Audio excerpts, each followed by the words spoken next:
Hi everyone, বুলার হেসেল YouTube চ্যানেলে আপনাদের সবাইকে ওয়েলকাম জানাই। এই চ্যানেলটি অ্যাকচুয়ালি আমার মায়ের শখে খোলা। তো এখানে কিছু খাবারের ভিডিও আমরা আপলোড করব। নতুন চ্যানেল তো দেখবেন, ভালো লাগলে প্লিজ একটু সাপোর্ট করবেন আমাদের। Thank you so much. আজকে মা রাঁধছে দই দিয়ে কাতলা মাছ। অনেকে এটাকে দই কাতলাও বলে, অনেকে কাতলার কালিয়াও বলে। তো যাই হোক, দই দিয়ে বেশ গড়গড়ে করে একটা কাতলা মাছের রেসিপি আমরা বানাচ্ছি আজকে। আপনারা আসুন, ভিডিওটা দেখবেন, কেমন লাগে জানাবেন। তো আমাদের ফার্স্ট ইনগ্রিডিয়েন্টসের মধ্যে এখানে মাছ আছে। মাছের মধ্যে অলরেডি নুন, হলুদ আর শুকনো লঙ্কা গুঁড়ো এগুলো মাখানো রয়েছে।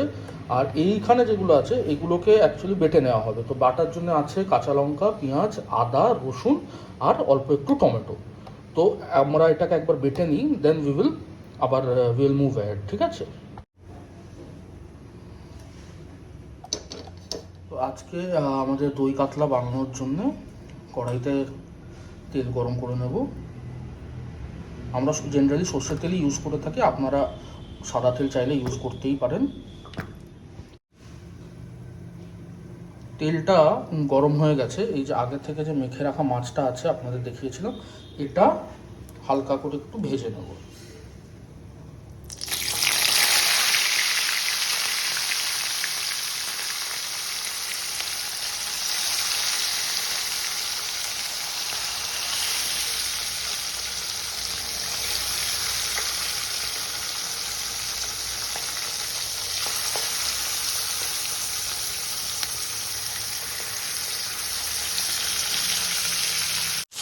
গরম তেলে আমরা মাছগুলোকে অল্প করে ভেজে দিচ্ছি, ভেজে উঠিয়ে রাখবো। এই মাছ ভেজে রাখা তেলটা আছে, এর মধ্যে মা কি চিনি দিচ্ছ, তাই তো? আচ্ছা, একটু চিনি দিলে কি হবে? চিনি দিলে ঝোলের রংটা সুন্দর হবে। আচ্ছা, ওই ক্যারামেলাইজ হয়ে যাবে। ভালো হবে। বুঝতে পেরেছি। চিনি দেওয়ার পর তেজপাতা, শুকনো লঙ্কা আর গরম মশলা ফোড়ন দিই। আচ্ছা, পাতা গরম মশলাটা একটু ভাজা ভাজা হলে তার মধ্যে এখন দিয়ে দিচ্ছি আদা, রসুন, কাঁচা লঙ্কা, টমেটো বাটা।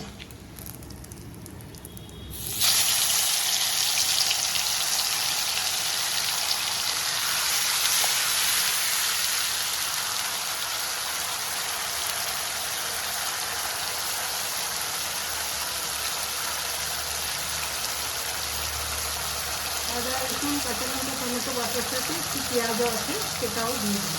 আচ্ছা, যেটা শুরুতে দেখিয়েছিলাম বাটাটা, যে এইগুলো বাটা হলো, ওই বাটাটাই অ্যাকচুয়ালি দেওয়া হলো। গ্যাসে মশলাটা ভাজা হচ্ছে, তো ততক্ষণে আমরা কিছু গুঁড়ো মশলা জলে গুলে নিচ্ছি। এই মশলার মধ্যে আছে হচ্ছে শুকনো লঙ্কা গুঁড়ো, হলুদ, নুন, গোলমরিচ গুঁড়ো, জিরে গুঁড়ো আর ধনে গুঁড়ো।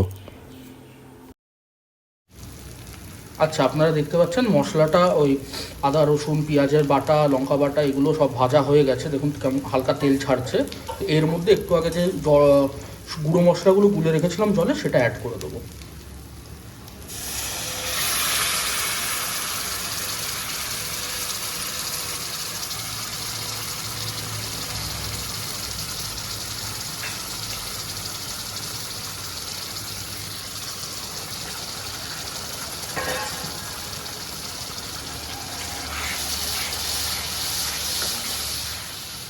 এখানে বাড়িতে পাতা টক দই একটু করে ফেটিয়ে রেখে দিয়েছি। এটা মশলাটা ভাজা হলে তার মধ্যে আমরা অ্যাড করে দেব।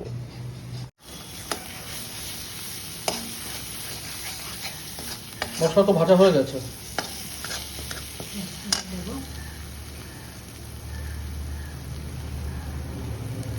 গ্যাসটা কম করে মা এই মশলার মধ্যে ওই ফেটানো দইটা অ্যাড করে দিচ্ছে। দইটা অ্যাড করার সময় ক্রমাগত নাড়াচাড়া দিতে হবে, নাড়তে থাকতে হবে যাতে দইটা ফেটে না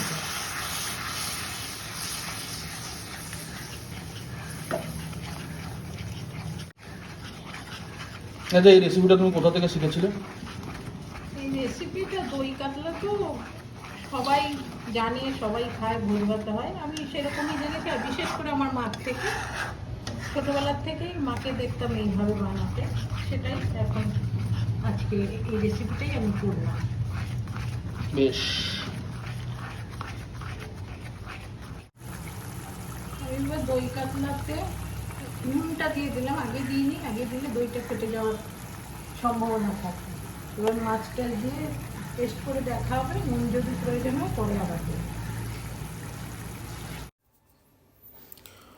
ঝোলটা ফুটে উঠেছে, এবার আমরা ভেজে রাখা মাছগুলো দিয়ে দেব। আসলে এই রেসিপিটার জন্য যদি একটু বড় মাছ হয় না, মানে 2.5-3 কিলোর কাতলা মাছ হলে ওটা বেশি টেস্ট হয়। অ্যাকচুয়ালি আজকে আমি পাইনি, নেক্সট কখনো বড় মাছ নিয়ে এসে আরেকবার এই রেসিপিটা বানানোর চেষ্টা করব। এটা এখন একটু ঢেকে দেবো, তাই তো? আচ্ছা, কতক্ষণ ঢাকা থাকলো? আর গ্যাস? গ্যাসটা থাকবে। এটা মনে হয় হয়ে গেছে, দেখো।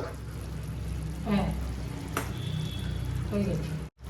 নামানোর আগে এতে দেওয়া হচ্ছে কাঁচা লঙ্কা আর ঘি। সামান্য ঘি, খুব বেশি ঘি দিতে হবে না, কারণ দই তো এমনি অনেকটাই তেলে দিয়ে দিচ্ছে। সামান্য ঘি দেওয়া হবে।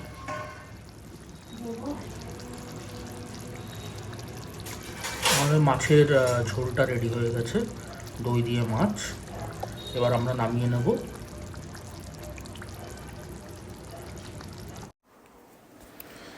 আমাদের আজকের রান্নাটা হয়ে গেছে। আপনাদের এই রেসিপিটা ভালো লাগলে আপনারাও বানিয়ে ট্রাই করবেন, আশা করি পছন্দ হবে। ভিডিওটি ভালো লেগে থাকলে কাইন্ডলি লাইক করবেন, শেয়ার করবেন, আর যদি কোনো ফিডব্যাক থাকে, সাজেশনস থাকে, সেগুলো নিশ্চয়ই কমেন্টে জানাবেন। Thank you so much. ভালো থাকবেন, পাশে থাকবেন।